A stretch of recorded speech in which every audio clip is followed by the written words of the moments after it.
Güvercin uçuverdi, kanadını açıverdi. Ben yandım aman, ayrılamam. Erol değil mi? Aman aman, öptü de kaçıverdi.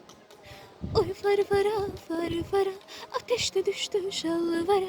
Ağzım dilim kurudu, ben sana yalvara yalvara. Deniz tuzsuz olur mu? Ah dibi kumsuz olur mu? Ben hocaya danıştım, güzel yersiz kalır mı? Güvercinim uyur mu? Çağırsam uyanır mı?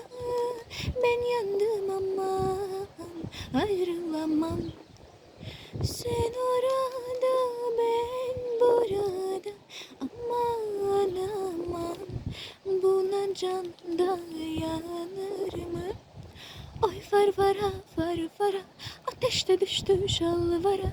Ağzım dilim kurudu, ben sana yalvara yalvara. Deniz tuzsuz olur mu? Ah dibi kumsuz olur mu? Ben hocaya danıştım, güzel yersiz kalır mı? Oy farfara farfara, ateşte düştü şalvara.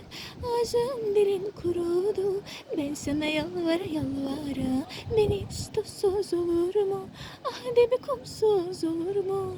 Ben hocaya danıştım, güzel yersiz kalır mı? Ben hocaya danıştım, güzel yersiz kalır mı?